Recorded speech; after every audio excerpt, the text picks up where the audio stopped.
ನೋಡಿ, ಮಾಹಿತಿ ಸಂಗ್ರಹವೇ ಸವಾಲಾಗ್ಬಿಟ್ಟಿದೆ. ಯಾವ ವಿಚಾರದಲ್ಲಿ? ಗೃಹ ಜ್ಯೋತಿ ತಿಂಗಳಲ್ಲಿ 50% ಪೂರ್ಣ ಆಗಿದೆ. ಆಗಸ್ಟ್ 31ರವರೆಗೆ ಅವಕಾಶ ಇದೆ. ಬಹಳಷ್ಟು ಜನಕ್ಕೆ ಉಪಯೋಗವಾಗ್ತಾ ಇದ್ದಂತಹ ಗೃಹ ಜ್ಯೋತಿ ಈಗ ಪುನರ್ ಪರಿಶೀಲನೆ ಇದರಿಂದ ಒಂದಷ್ಟು ಜನಕ್ಕೆ ಫಜೀತಿ ಆಗ್ಬಿಟ್ಟಿದೆ. ನೋಡೋಣ ಏನಾಗ್ತಾ ಇದೆ. ಗೃಹ ಜ್ಯೋತಿ ಯೋಜನೆಯ ಫಲಾನುಭವಿಗಳಿಂದ ಮಾಹಿತಿ ಸಂಗ್ರಹಿಸುವುದೇ ಸಿಬ್ಬಂದಿಗೆ ದೊಡ್ಡ ಸವಾಲಾಗಿದೆ. ಇದುವರೆಗೂ 84.84 ಲಕ್ಷ ಅಂದರೆ 50% ಕುಟುಂಬಗಳ ದಾಖಲಾತಿ ಪರಿಶೀಲನೆಯನ್ನಷ್ಟೇ ಪೂರ್ಣಗೊಂಡಿದೆ. ಏನು ತಮಾಷೆನ? ಪ್ರತಿ ಮನೆಗೆ ಹೋಗಬೇಕು, ಒಂದಷ್ಟು ದಾಖಲಾತಿಗಳನ್ನು ಕೇಳಬೇಕು, ಆದರೂ OTP ಹೇಳಬೇಕು, ಅದಾದಮೇಲೆ ಒಂದು ಫೋಟೋ ಕ್ಯಾಪ್ಚರ್ ಮಾಡ್ಕೊಬೇಕು. ಮೊದಲಾಗಿದ್ದರೆ ಅವರೇ ಬರ್ತಾಯಿದ್ರು, ಸೈಬರಲ್ಲಿ ಅಪ್ಲಿಕೇಶನ್ ಹಾಕ್ಕೊಳ್ತಾ ಇದ್ರು, ಅದಾಯಿತು.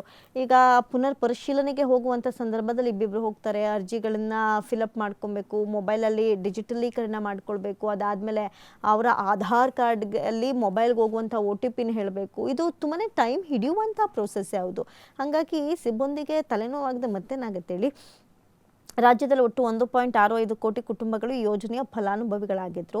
ಈ ಯೋಜನೆಯ ಫಲಾನುಭವಿಗಳು ಇಷ್ಟು ಜನ ಆಗಿದ್ದರೆ ಸರ್ಕಾರದ ಸೂಚನೆ ಆಧರಿಸಿ ಈ ತಿಂಗಳ 1ರಿಂದ ಮೀಟರ್ ರೀಡರ್ಗಳು ಮನೆಗೆ ತೆರಳಿ ಮಾಹಿತಿ ಸಂಗ್ರಹಿಸೋ ಕಾರ್ಯದಲ್ಲಿ ತೊಡಗಿದ್ರು. ಆದರೆ ಶ್ರೀಮಂತರು ಅಪಾರ್ಟ್ಮೆಂಟ್ಗಳಲ್ಲಿ ವಾಸ ಮಾಡ್ತಾ ಇರೋ ಹಲವು ಸಿಬ್ಬಂದಿಗೆ ಸಹಕಾರ ನೀಡದೇ ಇರೋದೇ ತಲೆನೋವಾಗಿದೆ. ಹೋದಾಗ ಬಾಗಿಲು ತೆಗ್ದಿರಲ್ಲ ಅಥವಾ ತುಂಬ ಸಮಸ್ಯೆಗಳನ್ನು ಅನುಭವಿಸಬೇಕಾಗಿದೆ. ಹಾಗಾಗಿ ಈ ಗೃಹ ಜ್ಯೋತಿ ವಿಚಾರದಲ್ಲಿ ಸಿಬ್ಬಂದಿಗಳಿಗೆ ದೊಡ್ಡ ಮಟ್ಟದ ತಲೆನೋವಾಗಿ ಪರಿಣಮಿಸ್ಬಿಟ್ಟಿದೆ. ಇನ್ನು ಎಷ್ಟು ಬೇಗ ಎಲ್ಲವನ್ನ ಕವರ್ ಮಾಡ್ತಾರೆ ನೋಡಬೇಕು.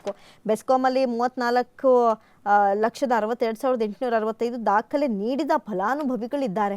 ಇನ್ನು ಬೆಸ್ಕಾಮಲ್ಲಿ 10,30,917, ಜೆಸ್ಕಾಮ್ನಲ್ಲಿ 7,93,000, ಹೆಸ್ಕಾಮ್ನಲ್ಲಿ 20,23,000 ಚಿಲ್ಲರೆ, ಮೆಸ್ಕಾಮ್ನಲ್ಲಿ 11,51,702, ಹುಕ್ಕೇರಿ ಗ್ರಾಮೀಣ ವಿದ್ಯುತ್ ಸಹಕಾರಿ ಸಂಘದಲ್ಲಿ 22,000 ಚಿಲ್ಲರೆ. ಒಟ್ಟು 84,84,685 ಜನದ ಕಂಪ್ಲೀಟ್ ಆದರೆ ಇನ್ನೊಂದಷ್ಟು ಜನದ ಬಾಕಿ ಇದೆ. ಎಷ್ಟು ಬೇಗ ಕವರ್ ಆಗುತ್ತೆ ಅದರದ ಕಥೆಗಳೆಲ್ಲ ಕಾದು